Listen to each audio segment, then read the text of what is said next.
la guide là-bas, dit ok, on met à tous ensemble. C'est-à-dire, celui qui conduit, on a la considération, le respect pour la personne. Je vais amener le peuple de Dieu dans tout fan, éviter de critiquer les pasteurs. De parler mal de vos pères spirituels. Ce n'est pas pour vous-même vos propres biens. Je veux que ce caractère-là disparaisse dans tout fan.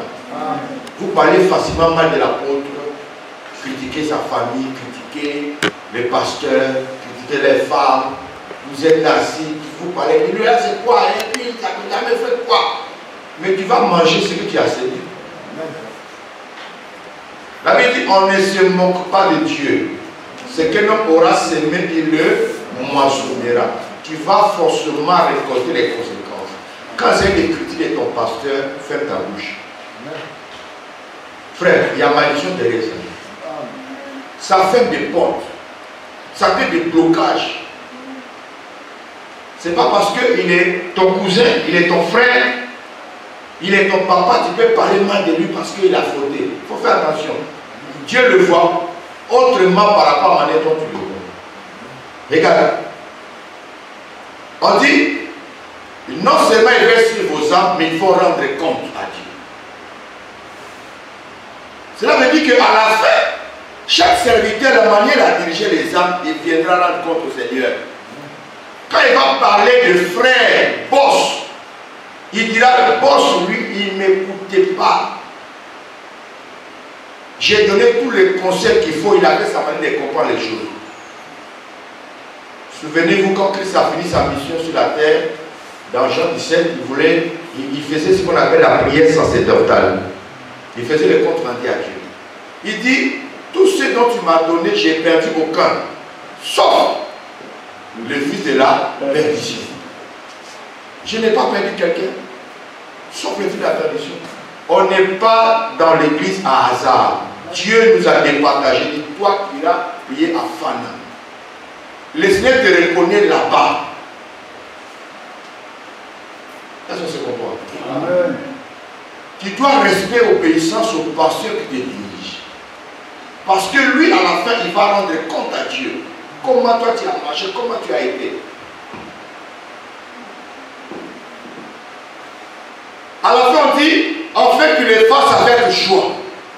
C'est-à-dire, si vous obéissez, vous respectez vos conducteurs, ça va animer la joie dans le cœur, et puis ils vont faire la joie. C'est comme si les chauffeurs qui conduisent, tu les félicites et dis, non, tu conduis bien, ta voiture est belle. Non. Non, ton patron est belle. Non, c'est pas patron, c'est moi-même. Ah, d'accord. Mais je crois que ta femme doit beaucoup t'aimer. Quand il est comme ça, le chauffeur, il est content, il conduit bien encore la voiture là. Comme ça. Même si c'était Yahoo économique, tu dis, non, mets le confort pour moi. Il dit, ah, pour toi, non, je vais mettre le confort. Parce que tu dis, ça les rend tellement joyeux, il transforme de l'économique à confort en même temps, et puis confort plus. C'est pareil avec les conducteurs. Amen. Quand tu es tout le temps opposant, tu t'opposes à ton père, c'est toi toujours qui parles. On sent que tu es dur. Quand son cœur est blessé, ce n'est pas pour toi ton bien. Amen. Ça va retourner contre toi, contre ta famille, contre tes activités, ça bloque le truc. N'ayez pas ces ailes-là de critiquer votre père spirituel. Parlez mal de l'apôtre facilement, vous critiquez, vous parlez à l'aisément et puis finir sommet tes prêts, tu dors dans ça. Tu paieras les conséquences. Il y a des choses qui arrivent dans la vie de certaines personnes dont on ne comprend pas. Ok? Amen, amen. Amen. Voilà pourquoi elle avait dit que cela ne sera pas à votre avantage. Il faut te déconnecter de cette habitude-là. Quand Dieu papa apôtre même ce qu'il a fait faire là-bas, laisse ça là. Il ne faut pas mettre la bouche dedans, tu commences à parler, viens, je vais t'expliquer. J'ai entendu, oui, papa apôtre a fait comme ça. Tu as aussi dit, tu as pris le téléphone, allô? Oui, tu as pris la nouvelle? Non. J'ai appris aussi que tu as dit de partager le virus.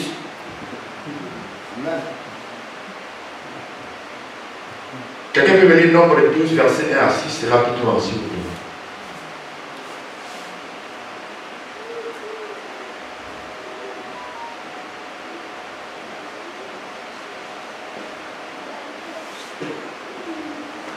Nombre 12, 36. Non, 6. 1 à 6. 1 à 6. Marie et Aaron parlaient contre Moïse au sujet de la femme éthiopienne. Moïse a pris une femme éthiopienne. Son frère Aaron et sa soeur Marie. C'est une famille, non? Mais regarde, il faut mettre les bouches dedans, sans connaître l'étiquette ou bien la casquette que Moïse avait. Non seulement ils étaient des frères, mais devant Dieu, c'était un roi. Mais ils ont commencé à critiquer l'affaire de Moïse. Pourquoi il est parti pour une femme éthiopienne? Est-ce que c'est à lui seul Dieu parle? Est-ce à lui seul Dieu se révèle? Dieu est là-haut, là, il attend. Gloire à Jésus. Amen. Je l'ai dit parce que ça ferme des bénédictions, ça ferme des portes. Il y a beaucoup de personnes qui ne veulent pas savoir, ton malade devient compliqué, ton travail devient compliqué, ta santé devient compliquée, il y a des choses qui se compliquent, à la fin c'est la mort. Tu ne comprends pas d'où ça vient. N'ayez pas ce comportement-là en vous. Continue. Car il avait pris une femme éthiopienne. Il dit, est-ce seulement par Moïse que l'Éternel parle? N'est-ce pas aussi par nous qu'il parle? Et l'Éternel l'entendit. Or Moïse était un homme fort patient, plus qu'aucun homme sur la face de la terre. Soudain, l'Éternel dit à Moïse, à Aaron et à Marie, allez, vous trois, à la tente d'assignation. Et ils y allèrent tous les trois. L'Éternel descendit dans la colonne de nuée et il se tint à l'entrée de la tente. Il appela Aaron et Marie qui s'avançaient tous les deux. Et il dit, écoutez bien mes paroles. Lorsqu'il y aura parmi vous un prophète, c'est dans une vision que moi, l'Éternel, je me révélerai à lui. C'est dans un songe que je lui parlerai. Lis le verset 8. Au verset 8. 8, 9. 8, 9. Je lui parle bouche à bouche. Je me révèle à lui sans énigme. Et il voit une représentation de l'Éternel. Pourquoi donc n'avez-vous pas craint? Pourquoi donc n'avez-vous pas craint de parler contre mon serviteur? De parler contre mon serviteur, contre Moïse. Pourquoi n'avez pas vous donc craint de parler contre mon serviteur Moïse, mon serviteur? C'est-à-dire, avant de parler mal d'un serviteur, il faut avoir la crainte. Si cette crainte-là a disparu en toi, tu t'exposes en danger. Est-ce que je me fais comprendre? Frère, ce que je vous dis, dans le parcours de mon ministère, il y a des personnes qui sont mortes dans cette histoire. Il y a des personnes qui ont connu des sérieux problèmes dans leur vie dans cette histoire. Ici, ce sont des frères de Moïse. Dieu prédit que bon, régler ça en vous en famille. Mais non, il faut connaître la casquette de la personne qui est en face de toi. Si tu ignores tout, c'est ton problème.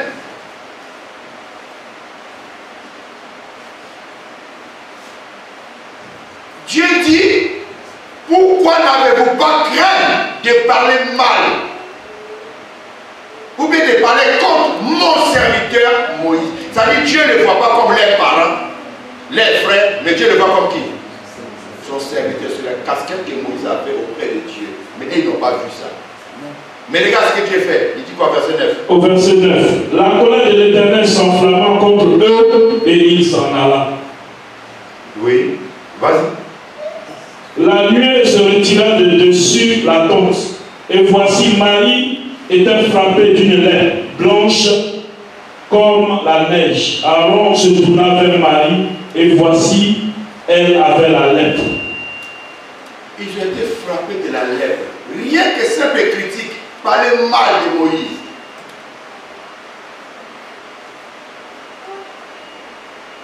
C'est ainsi que dans Romains 14, verset 4, il dit, qui es-tu pour juger mon serviteur? S'il tombe, lui se relève, cela ne te regarde pas. Cela me regarde moi. Là, c'est moi je l'ai rétabli. Donc il y a des choses qu'il faut éviter de mettre ta bouche dedans. Je parle à quelqu'un. Amen. Amen.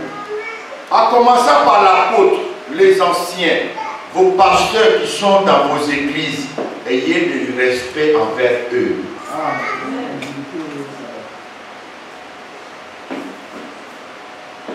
Ne dis jamais que j'ai étudié plus que lui, je suis plus intelligent que lui, j'ai l'argent plus que lui. Je connais à Fana beaucoup de personnes qui sont mortes à cause de moi.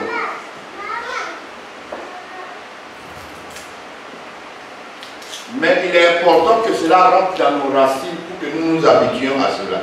Gloire à Dieu. Amen. Amen, amen, pas. Amen.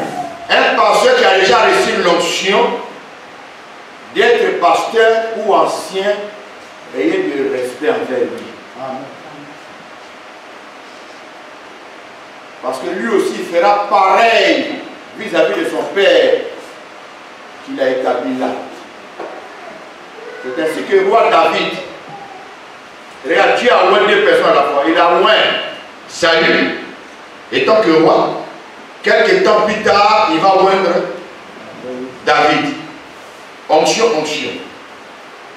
Malgré que Dieu avait rejeté Saül, mais il n'avait pas retiré l'onction sur lui. De telle sorte que quand David a su que Saül était à sa poursuite et qu'il est rentré dans une grotte, il dormait dessus. Il dormait dedans. C'est ce qu'on dit, voilà, le Seigneur a livré ton ennemi entre tes mains. La chose qui a frappé d'abord David, que c'est un roi, il a le tout sur lui. Je ne peux pas mettre ma main sur lui, jamais, jamais. Ce n'est pas parce qu'il était fort, plus fort que lui. Ce n'est pas parce qu'il était plus riche que lui. Mais l'onction qui était sur Saül faisait peur à David. Mais pourtant David avait aussi l'onction. Et je me fais comprendre. Amen.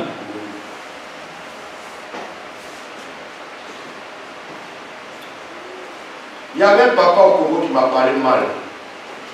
Parce qu'on faisait l'étude dans sa cour. Il m'a ridiculisé. Frère, dans mes pleurs, j'ai enlevé, j'ai dit, l'église quitte à ta cour. J'enlève tout pour partir. Il m'a dit, pas question. Si tu veux partir, là, on va diviser les choses de l'église. Toi, tu fais une partie, moi je prends une partie. J'attends, Dieu me dit, laisse. Je lui ai laissé tout. Je suis parti. Et il a continué de dire à l'autre personne. Frère, quand Dieu s'est vengé, l'église qui est venue là, ils n'ont pas pu se développer, sont partis. Le papa, la maman, les enfants, chacun est mort à son tour. Jusqu'ils ont fallu passer la moins chère. Et puis l'argent, ils ont dit la paix, là, c'est fini.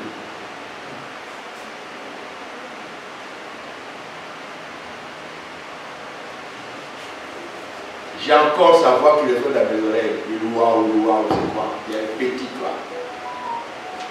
Mais l'heure d'aujourd'hui n'est plus le Seigneur.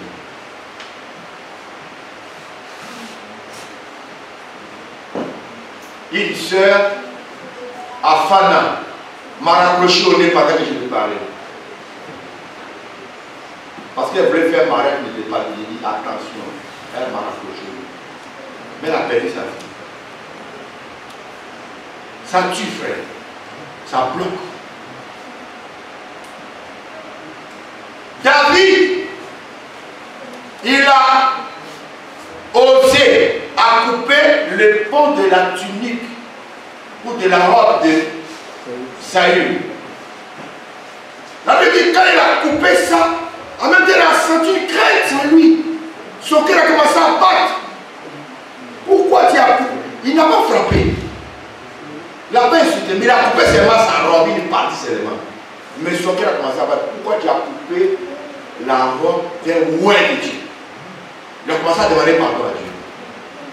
Si un frère veut te pousser à critiquer les autres, tu as parlé mal, il faut te retirer. Laisse-le parler seul. Il ne faut pas penser que non, comme c'est sa soeur, comme c'est sa femme, comme c'est son fils, comme c'est son cousin, comme c'est. Non, Dieu ne va pas comme ça. Non. Faisons très attention. Que Dieu le bénisse. Amen. Je pense que ce n'est pas tombé dans les oreilles des sourds. Si Dieu a permis, je disais que tu es un homme exceptionnel, tu es venu pour recevoir des choses. Et surtout, ne fais pas pleurer un homme de Dieu à cause de tes reproches qu'il fait. Tu le fais maltraiter. Quand son âme pleure, son âme saigne, toi tu ne seras pas heureux. Jamais. Que Dieu le bénisse. Amen. Comme on est pris par le temps, nous allons toucher le thème. Nous avons pensé à parler sur le développement et la croissance de l'Église. Et pour ce faire, comme l'ancien Assamoah l'a dit, ça fait déjà près de 3 ans que nous sommes en train de parler sur ce thème-là. Pour permettre que Fana se multiplie, se branche, s'étend d'un quartier d'une ville à l'autre.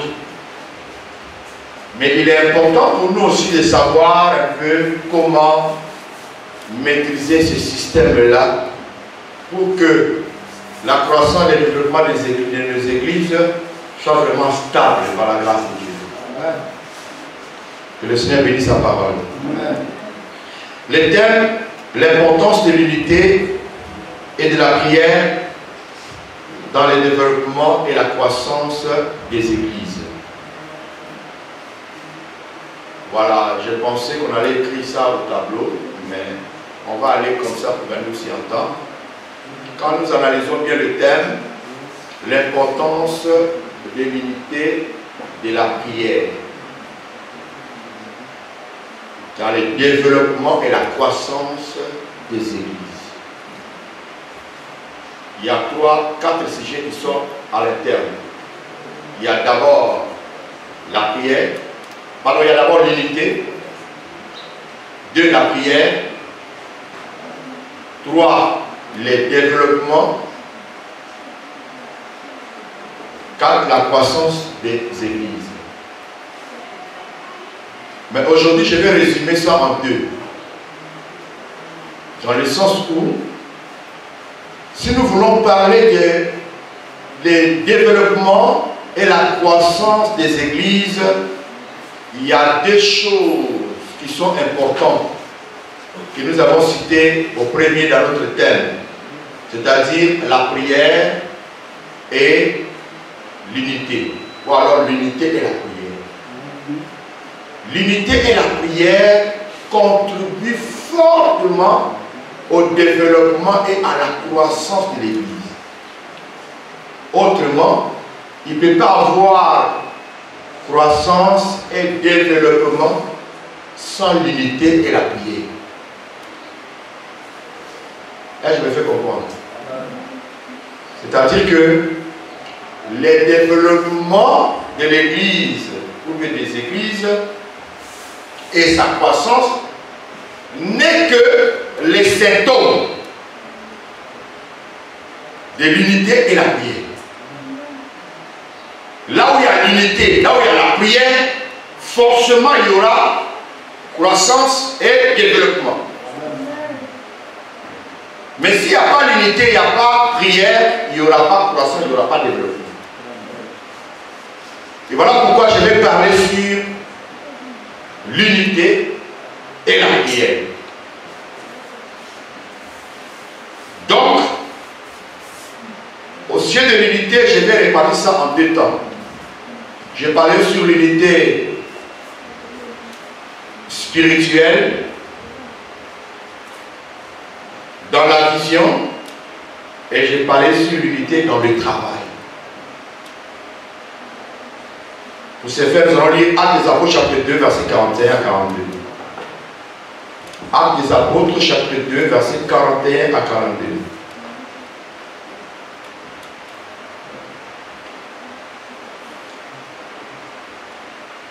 Quelqu'un peut lire?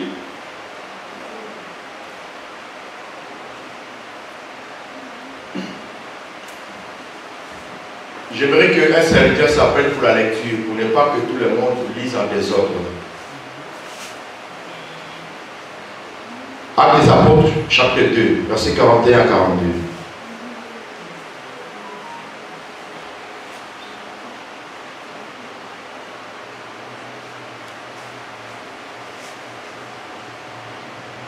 Acte 2, versets 41 à 42. Ceux qui acceptaient sa parole furent baptisés. Et en ce jour-là, le nombre des disciples s'augmenta d'environ 3000 âmes. Ils persévéraient dans l'enseignement des apôtres, dans la communion fraternelle, dans la fraction du pain et dans les prières. On dit le nombre de disciples augmentait environ 3000 personnes. Mais qu'est-ce que les apôtres ont fait? Ils les ont mis ensemble. Ce qui attire mon attention ici, il y a deux choses. Il dit, ils persévéraient dans l'enseignement des apôtres. David dit, ils persévéraient dans la doctrine des apôtres. C'est écrit au singulier, ce n'est pas écrit au pluriel. On ne dit pas dans les enseignements, on dit dans l'enseignement des apôtres. Je pense que c'est comme ça dans le vocabulaire. Ils persévéraient dans l'enseignement des apôtres. C'est-à-dire que les apôtres ont reçu dans leur mission. Regarde un peu. On dit environ 3000 personnes. Dans cet environ-là, des 3000 personnes, ils ont reçu à le mettre en l'unité dans l'enseignement.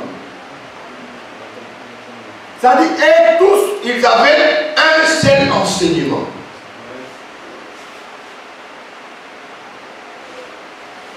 Dans le système de travail des apôtres, il y avait d'abord l'unité en esprit. Il y avait quoi l'unité dans l'esprit? C'est-à-dire, ce que Corinthe confessait comme doctrine, Galate aussi confessait sa même chose. Si tu vas à Éphèse, c'est la même chose. Une église à l'autre n'avait pas une doctrine différente de l'autre. Il n'avait pas une manière de pratiquer qui était différente des autres. C'est-à-dire, quand on vient à Fana, à Bobo, on trouve là-bas que les femmes n'ont pas droit à la parole. Le ministère de la femme n'est pas exercé là-bas. On vient au Topui, on trouve aussi pareil. On va à Djolobité, on trouve aussi pareil. C'est ça qui fait l'unité de l'esprit. Cette manière de fonctionner va déclencher forcément un développement et une croissance de l'Église. C'est ainsi que l'apôtre Paul, quand nous lisons dans 1 Corinthiens 14, versets 33 à 34, il dit comme dans toutes les assemblées de saints. Il dit comme dans toutes les assemblées de saints. Cela veut dire qu'il y a plusieurs assemblées de saints. Mais dans toutes les assemblées de saints, il dit que les femmes se taisent. C'est-à-dire, si on va dans l'assemblée de Galate, la femme là-bas, pourquoi? Elle se taise. On va dans l'assemblée de Corinthe, les femmes se taisent. On va dans l'assemblée d'Éphèse, les femmes se taisent. Ça a été le combat des apôtres pour conserver cette unité de l'esprit. Dans la doctrine, la manière qu'on mange à Saint-Tienne au Topui doit être pareil à Bobo, à Djolobité, à Yakasemé et partout. Et c'est là qu'on sera identifié qu'on est unis. J'ai un ami pasteur qui m'avait offert la Sainte-Seine. Il m'a invité à une cérémonie de la Sainte-Seine et j'arrive. Là-bas, c'était pain sucré. Donc, le pain sucré, au milieu, il y a un trait qu'on peut couper ça en deux. Donc, il a soulevé, pain sucré, là, il a mis les corps de Christ, il a rompu, au milieu, il a donné chacun un morceau, et puis tu viens gobeler, on met l'imolane dedans. S'ils sont unis dans le même esprit, dans toutes les églises, ils vont manger pain avec pain sucré, sucrerie à gobeler, et qu'ils seront pareils. Ils vont prospérer dans ça, malgré que ce n'est pas conforme. Alors, comme lui sait que je suis un homme plongé dans les Écritures, il a dit, nous appelons l'apôtre de venir bénir la Sainte-Seine. C'est-à-dire, si moi je viens de bénir, c'est que je confirme que c'est biblique. Mais devant l'assemblée, je ne peux pas l'humilier aussi. Pour dire que non, ce que tu as fait là, ce n'est pas public, ça ce n'est pas bon. Mais j'ai béni ça dans l'esprit, des pains sucrés avec Coca-Cola, avec du limonade.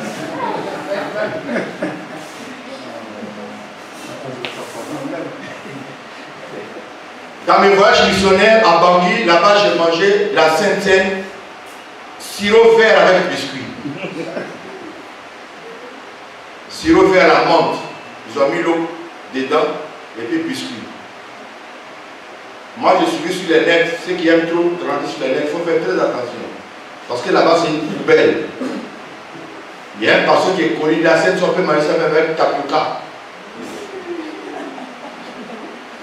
Même si tu manges banane, tu peux prendre banane brisée, tu manges ça dans l'esprit de pain. Mais si l'apôtre Paul dit, comme dans toutes les églises des saints, que les femmes se taisent, il veut parler aussi de l'unité qui existait à leur temps dans la doctrine. Ils étaient tous unis dans la même pensée, le même esprit. On est d'accord? Pour ne pas que on est ici au Toki, on apprend que non, à Tchorobité, là-bas, les femmes prêchent. Ah ouais. Est-ce que ça va contribuer au développement et à la croissance de l'église? Là-bas, avant de manger la Sainte-Seine, on lave les pieds. Et puis, les pasteurs servent sa ceinture avec serviette. Et ils sont dans le temps comme Jésus a fait à son temps. Ça va créer des déséquilibres. Nous devons conserver cette unité de l'esprit dans la même doctrine. On se comprend? C'est-à-dire, quand tu vois ton frère, ta soeur en train de dévier, il faut signaler déjà que là-bas il y a quelque chose. Hein? Pour qu'on vienne quand même voir qu'est-ce qui se passe. C'est comme ça que vous voyez que les grandes églises qui ont connu le développement et la croissance, telles que Œuvre Mission, Assemblée de Dieu, partout où tu vas aller, ils ont la même manière de travailler. Assemblée de Dieu, tu vas aller même à Bondoukou, tu vas aller à Port-Boué, tu vas aller dans quel... Tu vas voir qu'ils ont la même manière de travailler. Leur manière de faire la scène, c'est leur manière de prêcher, c'est la même chose partout. Ça témoigne de l'unité de l'esprit qui sont dans la parole de Dieu, dans le système de travail. Amen. Si toi tu vois que non, moi j'ai reçu l'inspiration maintenant, on va vous habiller en blanc, viens me voir d'abord, on aura parlé de ça d'abord, et qu'on rentre dans les Écritures, que tu puisses me démontrer par A plus B qu'on va s'habiller en blanc. N'aimez pas ça dans l'église. N'envoyez pas un vent étranger, sinon ça va nous désolariser et puis ça va créer une décroissance et il n'y aura pas de développement. Ce serait un développement dans le sens négatif.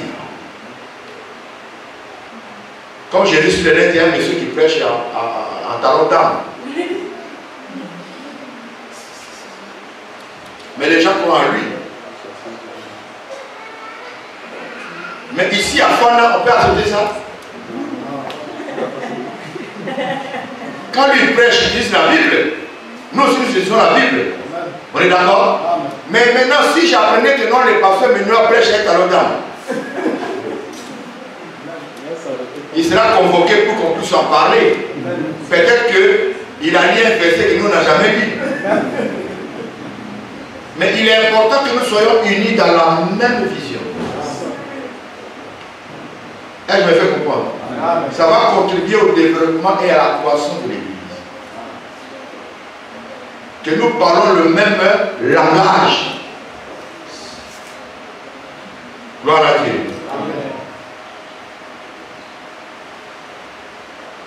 Il y avait ce qu'on appelle la communion fraternelle dans l'Église. La communion fraternelle. En grec, koinonia en grec, qui signifie relation profonde, amitié entre frères, entre croyants.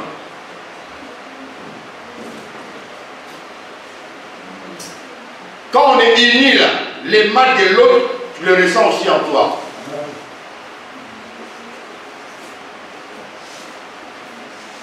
On peut lire verset Actes des Apôtres 4, verset 32 à 34. Actes des Apôtres chapitre 4, verset 32 à 34. Acte 4, 32, 34.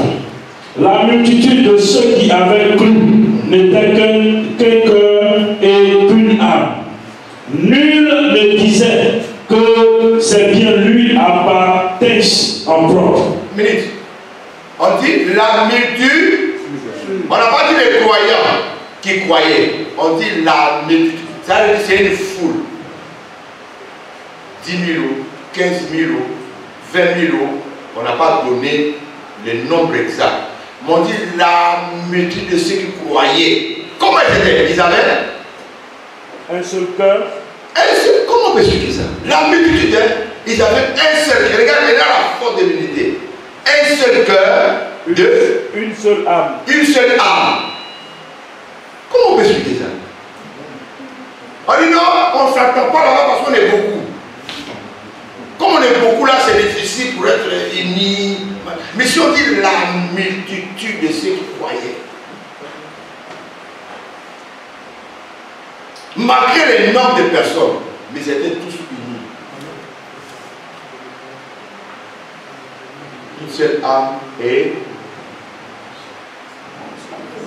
même que dans le fond, on peut comprendre qu'ils avaient la même pensée, même façon de voir les choses. Maintenant, ce qui vient encore après, on dit quoi? Personne ne disait c'est bien lui appartient à propre. Tu comprends un peu? C'est-à-dire, toi qui gardes ton père là, tu réfléchis que mon père là, il y a mon frère Patrick n'a pas comme manger, je garde ça pour lui. Tu n'es pas fini père là toi seul. C'est pour ça que vous allez voir que l'église primitive à Jérusalem envoyait des missionnaires à Corinthe, à Éphèse, à Galate. Mais quand il s'agit de la libéralité, on demandait à toutes ces églises de convoyer la libéralité à Jérusalem. Chacun devait passer pour convoyer à Jérusalem, qui était comme leur centre. Si nous sommes unis dans la communion fraternelle, l'église de Yakassene, l'église de Fekese, l'église d'Abobo, l'église de Djorobité et consorts, s'il y a un problème qui surgit quelque part là-bas, ça doit nous concerner nous tous. Il n'y a pas une église qui va dire que non, comme c'est Djorobité, et ils n'ont pas fait leur affaire. Non, quand on est unis, nous savons que Djorobité est en pleine construction. Frère, l'église de Dopé peut faire une offrande pour soutenir l'action de Djorobité. Amen. Le pasteur me dit que pour le dimanche X, ça c'est une offrande spéciale pour l'église de Djorobité. Ce n'est pas l'histoire que non, et là il va faire pour elle, nous aussi on a pour nous aussi on a le char, on a besoin aussi de l'émission de l'autre. La Bible dit quoi? Il y a du bonheur à donner que à recevoir. Quand on donne, ce n'est pas parce qu'on en a beaucoup. Hein. Non. Non. Il y a des églises qui ont porté des soutiens dans des églises, mais les églises étaient pauvres. Mais ils ont donné même au-delà de leurs moyens. On se comprend un peu? Il s'agit de la construction des églises. On doit être unis, frère.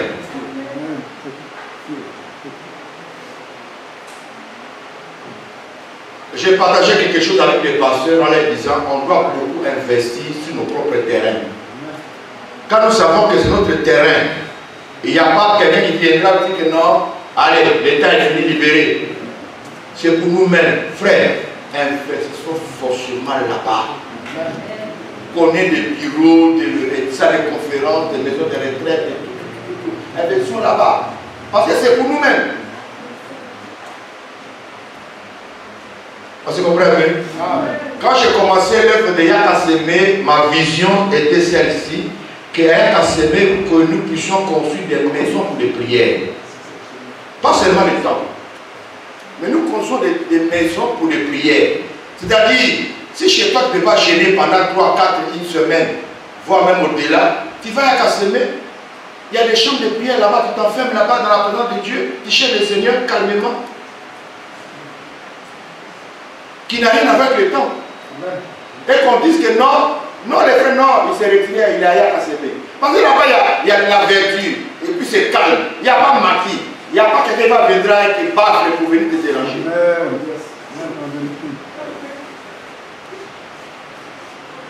Les anciens.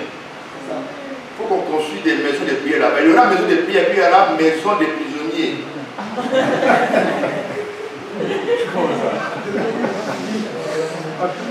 Et comment ça, je vais expliquer.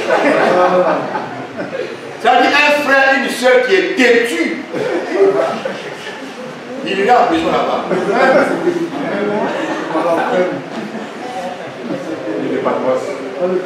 C'est-à-dire, il passe au moment des chaînes de prière. Moi, on m'a fait des chaînes de prière forcées pour ma conversion personnelle et pour mon changement aussi. Et j'ai accepté. Il va là-bas, chaîne de prière. Voilà. Et on met quelqu'un déjà là-bas pour qu'on dit qu'il y a 3 jours à Yakassene. Ça va changer la vie de cette personne. Amen. Ou bien. Amen. Mais qui va construire là-bas? On dit personne ne disait c'est bien lui appartient en propre. Est-ce que nous ne sommes pas en carence de lieux de prière pour aller se retirer? Alors, il y a l'espace, on peut construire 3